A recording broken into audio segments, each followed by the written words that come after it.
Lucas, capítulo 24. Lucas 24,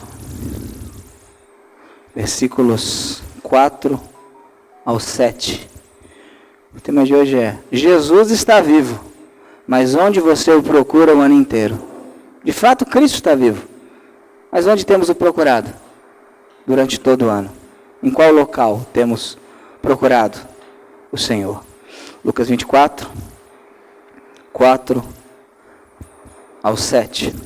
Assim diz a palavra do Senhor. E aconteceu que, estando elas muito perplexas a esse respeito, eis que pararam junto delas 2 homens com vestes resplandecentes, e, estando elas com medo e abaixando as suas faces para o chão, eles lhes disseram: por que procuras o vivo dentre os mortos?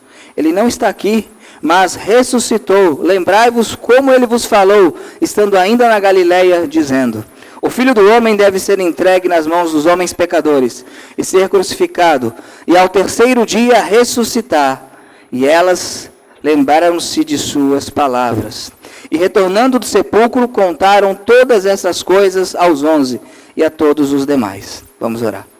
Senhor Deus e Pai, nós te louvamos, Senhor, pela tua graça, pelo teu amor e misericórdia. Te louvamos porque a cada domingo nós celebramos a ressurreição do Senhor. No dia do Senhor, o dia que o Senhor nos deixou para congregar e celebrar a vitória sobre a morte. Te louvamos por hoje, um dia onde nós celebramos de maneira litúrgica a Páscoa, que aponta a ressurreição e fala da ressurreição. Nós sabemos, Senhor, que Jesus é a nossa Páscoa, que Ele cumpre todas as festividades do Antigo Testamento. Mas também sabemos, Senhor, que o Senhor levou a Tua igreja a celebrar esse dia, para dizer ao mundo que Cristo está vivo, que Cristo ressurgiu dos mortos. E eu te peço, Senhor, que o Senhor fale ao Teu povo aqui reunido, como o Senhor já falou aos corações durante as canções. Fale ao Teu povo, mediante a exposição da Tua palavra, para que nós saibamos aonde procurar o Cristo vivo, aonde nos relacionar com o Cristo vivo. Que o Senhor aplique a mensagem aos corações. E eu também oro por mim, Senhor, pedindo que tudo aquilo que eu falar esta noite seja extraído do Teu texto sagrado. Que eu oro agradecido em nome de Jesus. Amém. Podemos assentar?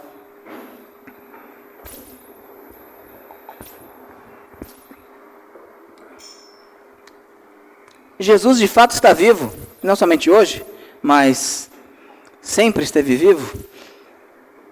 Mas onde nós temos o procurado? A Páscoa ela é um período maravilhoso. Ela é celebrada, pelo menos, desde o século II. Período de Páscoa, onde a igreja para e faz uma festividade sobre a ressurreição.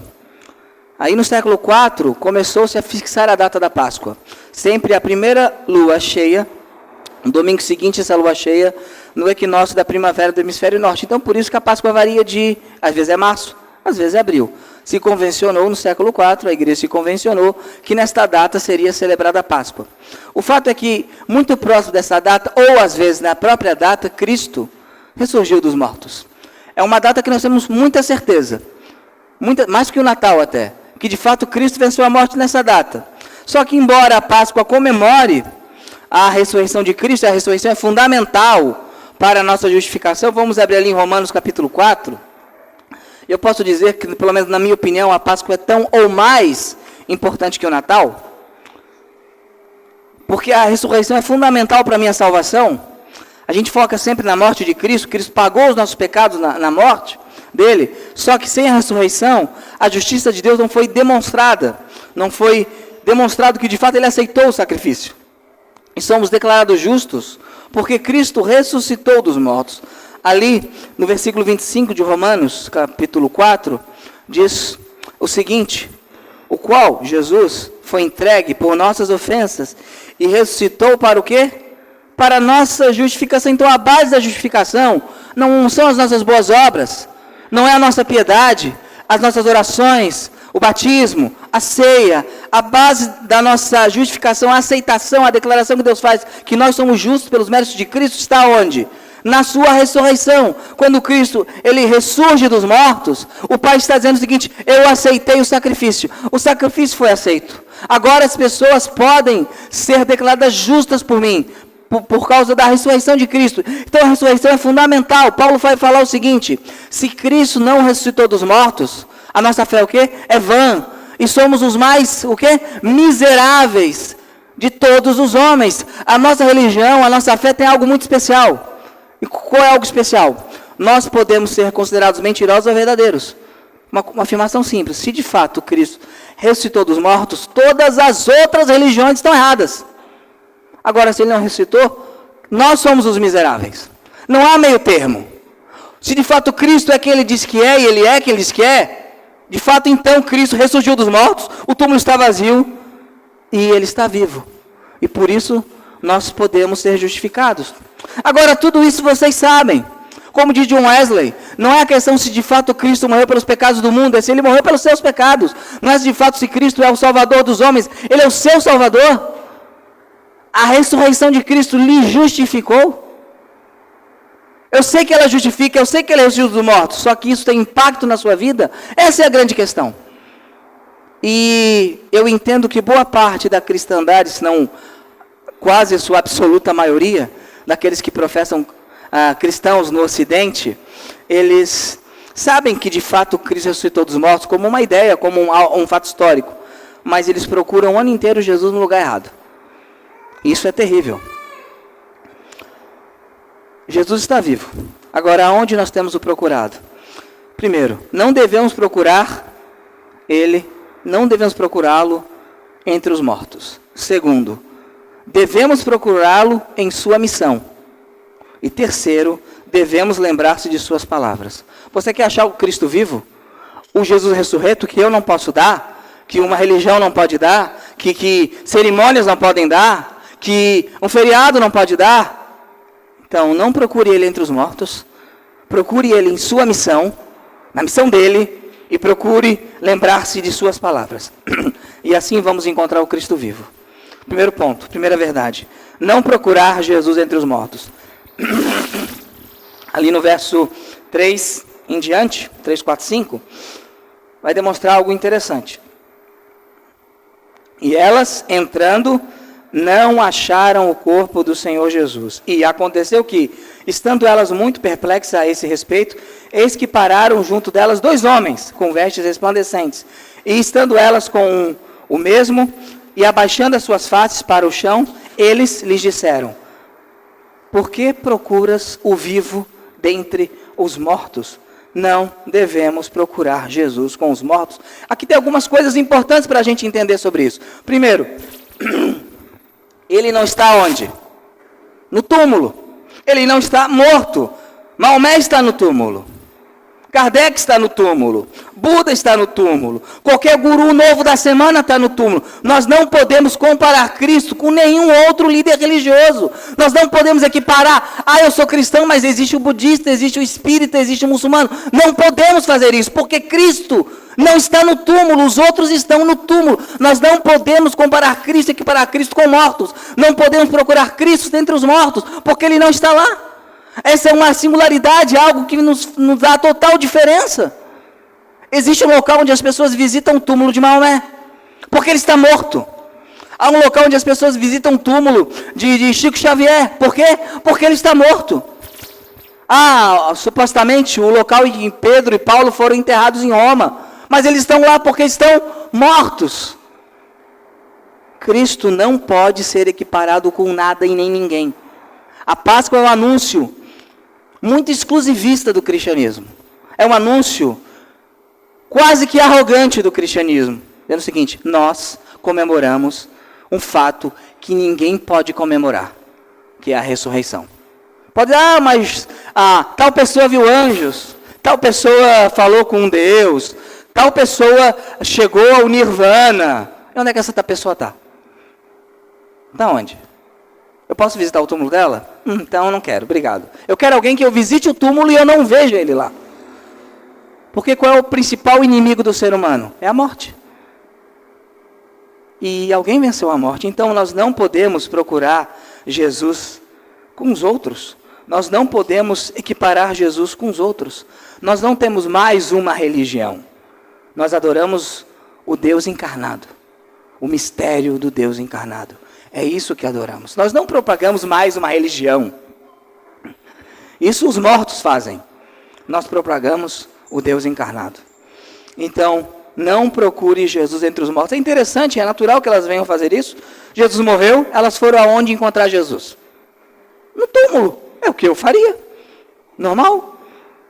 Natural. Quando uma religião é fundada, você geralmente comemora a data de fundação da religião, a data de morte do fundador, né? E é isso. Legal? O que eles não comemoram? A ressurreição do fundador.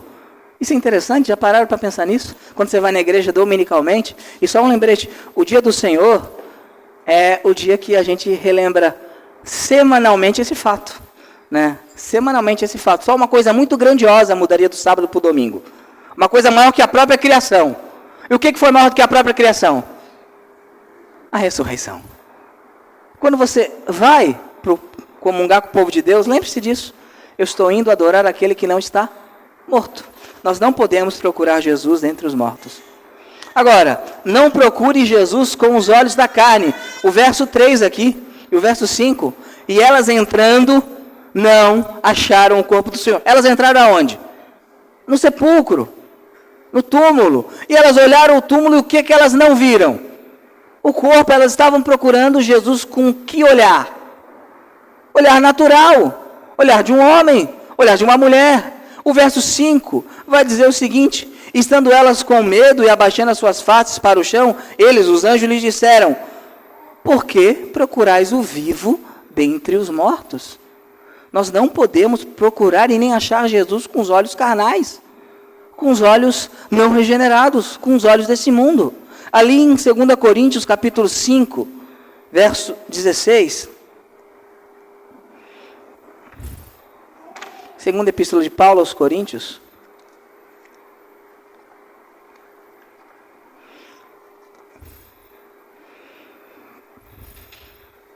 verso 16, diz algo interessante. Vou ler o verso 15 também. E ele morreu por todos, para que os que vivem não vivam daqui em diante para si, mas para aquele que morreu por eles e ressuscitou. Portanto, por causa disso, já que ele morreu e ressuscitou, portanto, daqui em diante, sabemos que não somos homens segundo a carne. Sim, embora tenhamos conhecido Cristo segundo a carne, quando Paulo perseguia a igreja, contudo agora já não o conhecemos mais. Portanto, se algum homem está em Cristo, ele é uma nova criatura. As coisas velhas são passadas, eis que todas as coisas se tornaram novas. O que Paulo está dizendo? Olha, houve um dia que eu conheci Cristo segundo a carne. Eu tinha uma ideia errônea de Cristo, uma ideia carnal de Cristo. Eu via Cristo como qualquer um. No caso de Paulo, eu via Cristo como um falso profeta. E é interessante, porque a sociedade vê Cristo de maneira carnal. Eu estava vendo ali no Instagram, o Flamengo, meu time, ele botou um negócio de Páscoa ali, um dizeres de Páscoa. E ele coloca o nome de todas as festividades, de tudo. Quando chegou na Páscoa, sabe que nome? Flamengo, meu time, os outros também fizeram, falar do meu. Sabe que nome ele omitiu? De Jesus. Falou do renascimento, aquelas bobagens todas, né? E ele omite. A sociedade, ela não consegue ver a grandiosidade de Cristo. Ela olha o túmulo, ela não vê o corpo. Porque ninguém consegue ver o corpo. Mas sabe o que ela não consegue ver também? O Cristo ressurreto. Porque ela não escuta a voz dos anjos dizendo: ele não está aqui. Ele está vivo. A sociedade fala: olha, o túmulo está vazio, mas o que houve com ele? Quem será que foi Cristo? Jesus fala: o que os homens dizem que eu sou? Aí os apóstolos: uns falam que você é Jeremias, outro um dos profetas, outro João Batista que ressuscitou. Todas boas opiniões. Quase ninguém tem opinião ruim sobre Jesus. E Jesus fala: e o que vocês dizem que eu sou? E Pedro fala: tu és o Cristo, o Filho do Deus vivo. Simão Barjonas, essa palavra não veio de ti. Carne e sangue não te revelou, mas o meu Pai que está no céu te revelou. A sociedade morta não sabe quem é Jesus. Não procure Jesus no Discovery, no History. Não procure Jesus nos entendidos de sociologia e psicologia. Ele só consegue, no máximo, com muita atenção, ver um túmulo vazio. No máximo. Eles ficam procurando, e não acham. Sabe por quê? Porque ele subiu aos céus, está sentado à direita de Deus Pai Todo-Poderoso, de onde há de julgar os vivos e os mortos. Por isso que eles não acham. A sociedade, ela vê Jesus de maneira carnal. Ela vê você crente, indo para a igreja. Eu acho legal esse negócio. É legal, a igreja é bom. Ainda mais nessa onda conservadora que nós temos na sociedade, né? Todo mundo fala, não, porque a tal sociologia, tal ideologia é contra os valores cristãos. E você, não, eu acho a igreja muito importante. Eu não boto meu pé, mas eu acho muito importante. Acho bem legal a igreja. E Cristo, não, Cristo legal. Acho Cristo muito bom. Mas vivem como se de fato ele não fosse Deus. Como se de fato Deus não existisse. Como se de fato Cristo não tivesse ressurgido dos mortos. A sociedade não entende quem é Jesus. Tem dom de cura, é hora de usar. A sociedade não entende quem é Jesus. Quando ela olha Jesus, ela vê no máximo um túmulo vazio. Quando não vê um Cristo morto. Então, amados irmãos, não procuramos Jesus entre os mortos. Eu tenho água aqui, muito bem. Acabei de lembrar que eu tenho, minha esposa lembrou. Não procuremos Jesus entre os mortos. Quando você olhar Cristo e ver o túmulo vazio, escute a voz dos anjos.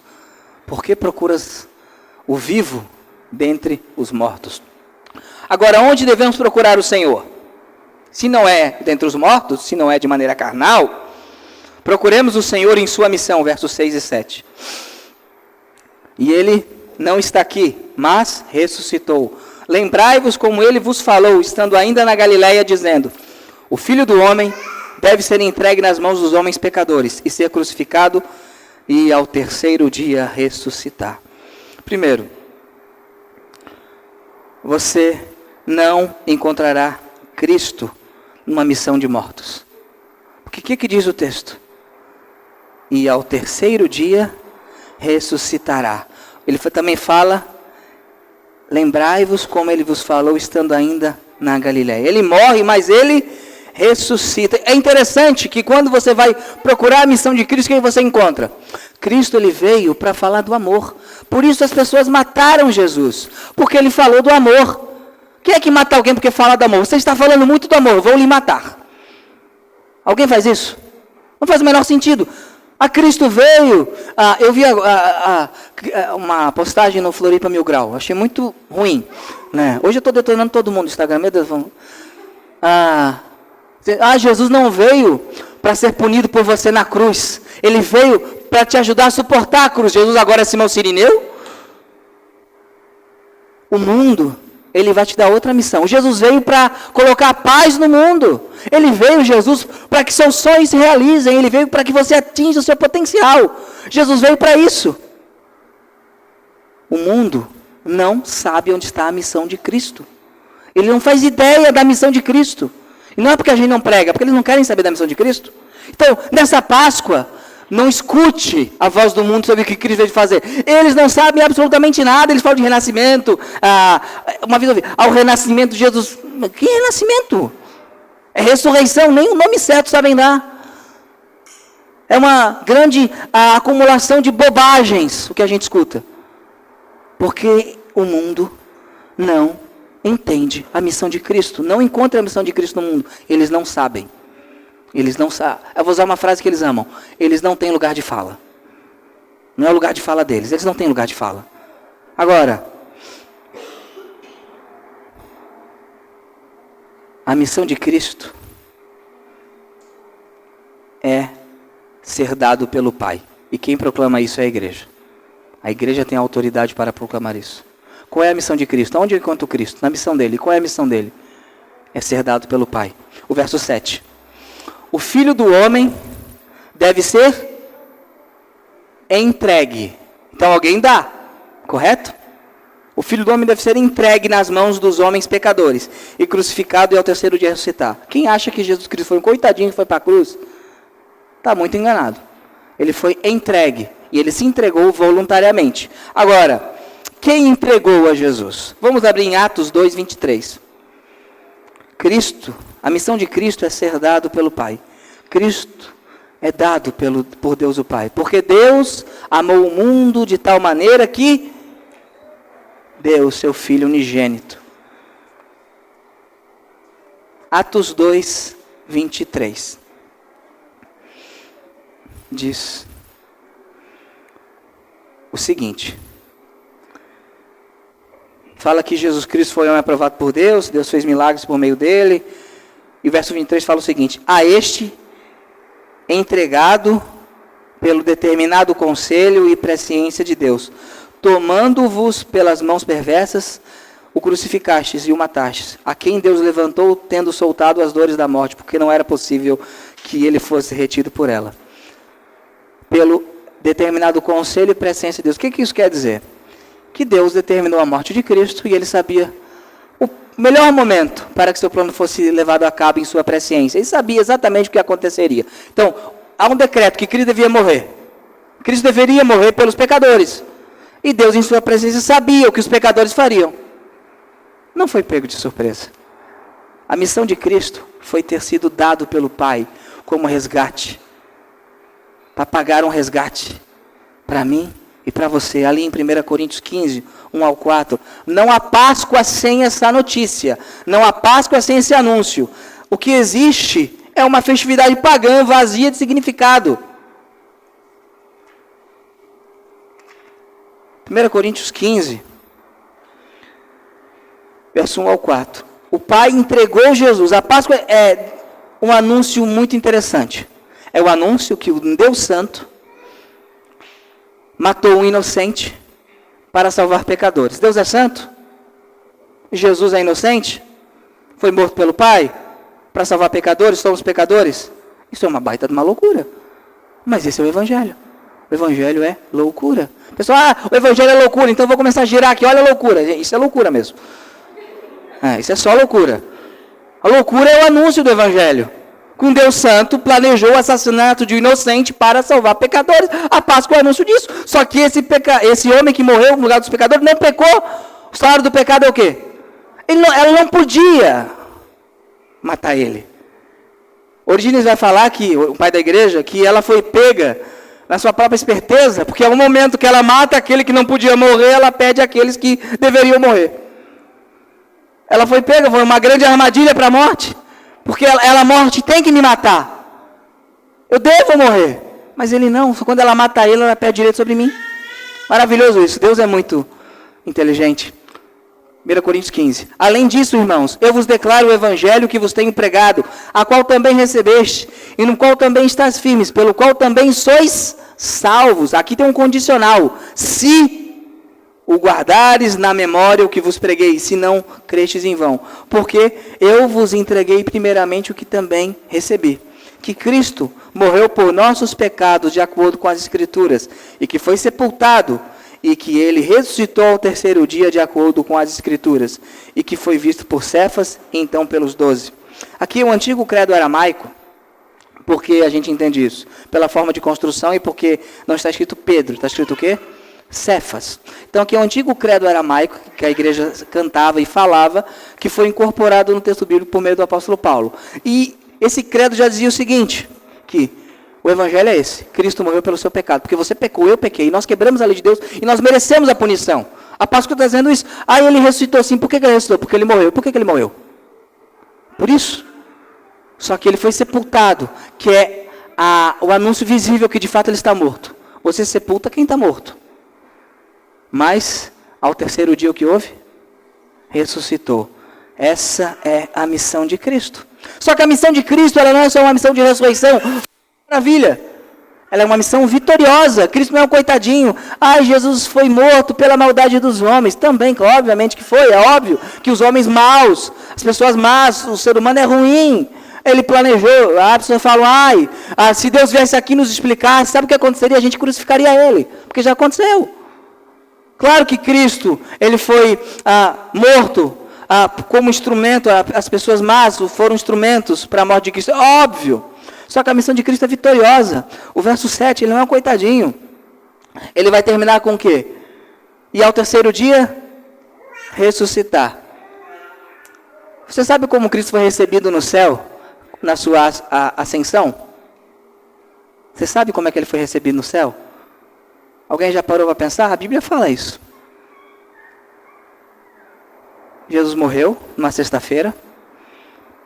Aí, de acordo com o credo apostólico, eu concordo com o credo que entendo que é bíblico. Desceu em Hades, beleza? Não vamos entrar nisso agora, isso é pano para manga. Ressuscita ao terceiro dia. Passa 40 dias e sobe ao Pai.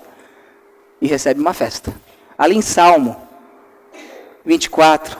E a gente vai ver se essa missão foi vitoriosa ou não. A missão de Cristo é vitoriosa. Você quer achar o Cristo vivo? Saiba que ele foi recebido em glória, de maneira vitoriosa. Salmo 24, versos 7 a 10. Imagine a cena. O pior inimigo da criação de Deus é a morte. A morte entrou no mundo. A morte é uma intrusa por causa do pecado. As pessoas morrem.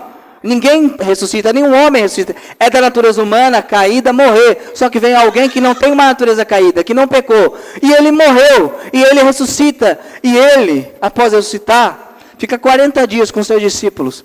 Mas agora é o momento do Verbo eterno retornar da onde saiu. E de onde é que ele saiu? Do céu, do Pai. E ele retorna. E aqui há o momento do retorno. Imagine a cena, você aí. Levantai as vossas cabeças, ó portões, levantai, ó portas eternas, e o Rei da Glória há de entrar. Quem é este Rei da Glória? O Senhor forte e poderoso, o Senhor poderoso na batalha. Levantai as vossas cabeças, ó portões, levantai, também levantai, ó portas eternas, e o Rei da Glória há de entrar. Quem é este Rei da Glória? O Senhor dos exércitos, esse é o Rei da Glória. Cristo entra no céu e os anjos, abram os portais, abram as portas, o Rei da Glória está entrando. Quem é esse Rei da Glória? É o Senhor poderoso nas batalhas. Que batalha? Ele venceu uma batalha, a batalha contra o pecado, a batalha contra o diabo. Ele derrotou Satanás no deserto, enquanto Adão perdeu para Satanás no jardim. Ele foi no local onde o pecado dominava, onde as trevas dominavam, e ele destruiu as trevas e pisou na cabeça da serpente. A semente da mulher prometida lá no jardim do Éden, no início da humanidade, cumpriu a profecia.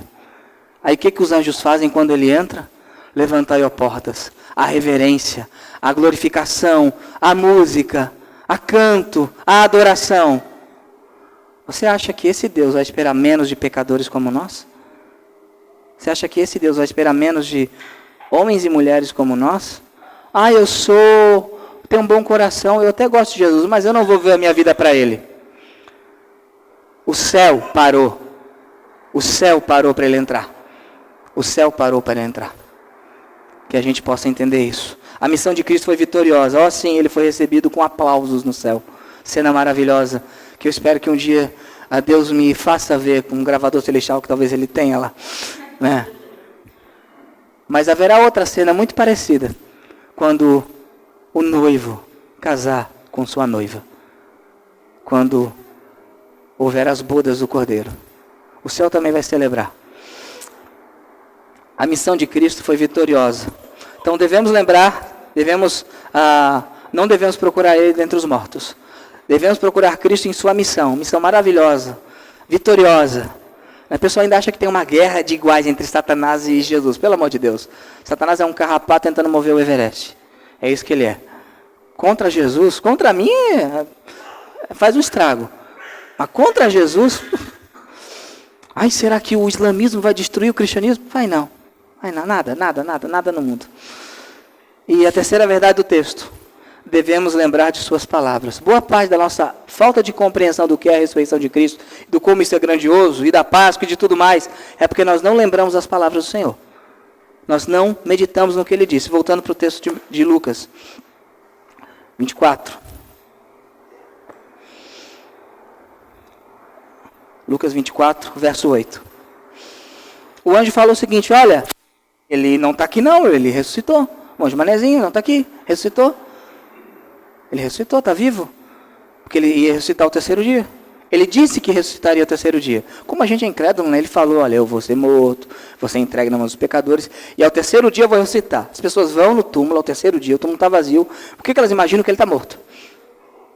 A gente é assim mesmo. A gente é exatamente assim.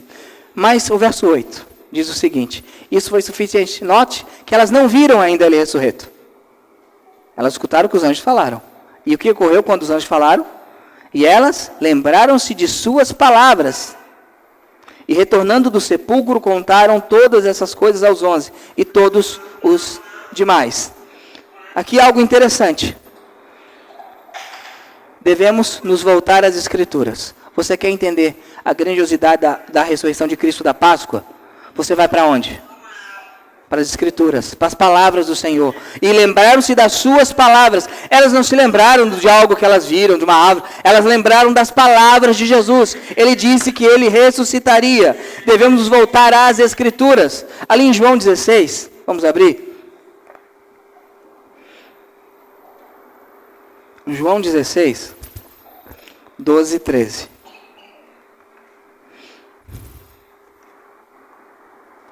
Diz o seguinte: eu ainda tenho muitas coisas a vos dizer, mas vós não o podeis suportar agora. No entanto, quando ele, o Espírito da verdade, vier, ele vos guiará em toda a verdade, porque ele não falará de si mesmo, mas tudo o que ele ouvir, isso ele dirá, e vos anunciará as coisas vindouras. Aqui, entendo que é uma afirmação de como o Novo Testamento seria preparado, mas note que o Espírito Santo iria fazer lembrar os apóstolos de tudo que Jesus falou.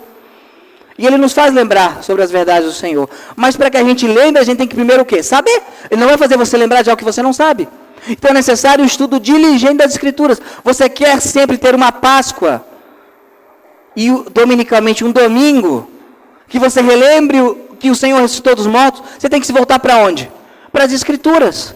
As Escrituras vão nos fazer lembrar. E quando nós nos lembramos pelas Escrituras dessas verdades maravilhosas, sabe o que acontece? Elas trazem luz e certeza ao nosso coração. O verso 8, e elas lembraram-se das suas palavras, ali mesmo em Lucas 24, versículo 25 ao 27. E o 31 ao 32, a gente vai ler. Quando você lembra nas Escrituras do fato da ressurreição, a tua vida pode estar numa dificuldade gigantesca, você pode estar sofrendo, você pode ter tido uma dor inimaginável na sua vida que nunca se curou, e pode acontecer. Quando você lembra que a morte foi vencida, isso traz luz no seu coração. Você se volta às Escrituras, Cristo ressurgiu, Ele está vivo. Durante a cortina de ferro do regime comunista, a Igreja Ortodoxa Russa, ela foi perseguida, como todos os cristãos da Rússia na época. Sabe o que manteve aqueles cristãos de pé? Todo domingo, eles falavam: Ele ressuscitou, de fato Ele ressuscitou, Ele está vivo. Todo domingo, quando se reuniam, eles falavam isso. Por quê?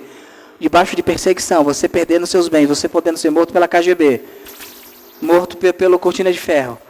Eles olhavam que eles poderiam morrer. O que eles lembravam? O dia que a morte foi vencida. Foi a ressurreição.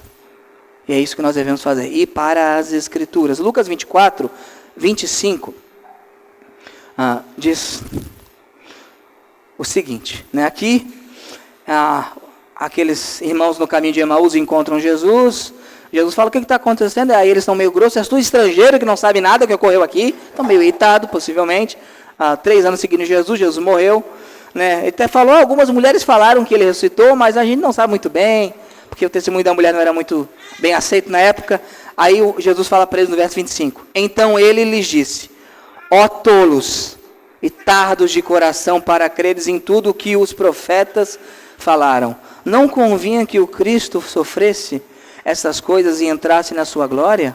E começando por Moisés e por todos os profetas, explicou-lhes todas as Escrituras, as coisas a seu respeito. O verso 31 diz o seguinte: e os seus olhos foram abertos, e eles o reconheceram, e ele desapareceu diante deles, e eles disseram um para o outro. Que texto maravilhoso! Não ardia nosso coração enquanto ele falava conosco no caminho e quando ele nos abria as Escrituras? Eles estavam desolados. Você está 3 anos vivendo em função de um homem, esse homem morre. E agora você está lá. Algumas mulheres falaram que o viram ou não viram ele no túmulo. Testemunho de mulher, ninguém liga no contexto judaico. Paulo nem coloca as mulheres, testemunho da ressurreição, lá em 1 Coríntios. E eles estão ali, aparece Jesus na frente deles. Eles não conseguem reconhecer Jesus. E Jesus fala, vocês não entenderam? E começa a explicar as escrituras. Aí depois os olhos são abertos. Aí eles sabem de uma coisa. Quando ele falava conosco sobre a sua missão, o que acontecia com o nosso coração? Ardia o nosso coração enquanto ele falava. Quando ele abria as escrituras, o nosso coração ardia. Você quer que o Senhor fale com você? Você quer ser consolado quando você estiver em momentos difíceis? Você quer ser consolado quando você estiver em momentos que não há saída? Deixe Deus falar por meio de sua palavra, por meio do seu povo, por meio das pregações. E Deus vai lembrar uma coisa a você. O máximo que pode acontecer com você é que você venha a morrer. Mas eu tenho a solução para isso. Porque eu venci a morte. Cantamos, ó morte, o quê? Onde estás? O rei ressuscitou. Cadê a morte? Onde está a morte? Então que a gente possa se voltar às suas palavras e se lembrar. E que na Páscoa que vem você comemore juntamente com o povo de Deus. E no dia que a gente relembra que ele ressuscitou. E qual é o dia? Domingo. Por que você vai no domingo? Porque a morte foi vencida. Eu olho nas escrituras que os cristãos reuniam dominicalmente, celebrando a vida do Senhor, que ele venceu a morte. E qual é a consequência disso? É o anúncio a essa verdade, verso 9. Diz o seguinte. É maravilhoso isso. E retornando do sepulcro, fizeram o quê? Fizeram um almoço e não falaram nada da ressurreição para ninguém. Nada contra o almoço, tá? Mas, e contaram todas essas coisas aos 11 e todos os demais. Eu nem vou falar, mas eles não acreditaram. Mas eles fizeram o quê? Contaram. De fato, Jesus está vivo. Ele ressuscitou dos mortos. A Páscoa é o anúncio dessa verdade. Aquilo que o mundo celebra. Anualmente, nós também. A gente faz dominicalmente. É como o seguinte. A Páscoa é a Copa do Mundo. O domingo são as eliminatórias. Você vai para a Copa do Mundo sem passar pelas eliminatórias? Você quer aprender a celebrar a Páscoa de verdade? Treinamento. Todo domingo. No dia da ressurreição. Celebrando o Senhor dominicalmente. Celebrando o Senhor, Ele ressuscitou. E nós lembramos toda vez na IBD, quando oramos, oramos o quê? Quando oramos aqui à noite, oramos o quê? Dominicalmente, Ele está vivo. Aí quando chegar a Páscoa, é a cereja do bolo. Porque eu já estou treinado, já estou pronto. Agora eu vou para a Copa. Que a gente possa fazer isso. E que a gente possa entender que Jesus está vivo, mas onde você tem procurado? A questão não é que Ele está vivo somente, Ele está. Ele tem sido um Cristo vivo para você? Ou só uma história? Que a gente possa ter o coração em chamas quando ouvir a palavra do Senhor, amém? Vamos ficar em pé e vamos cantar o hino.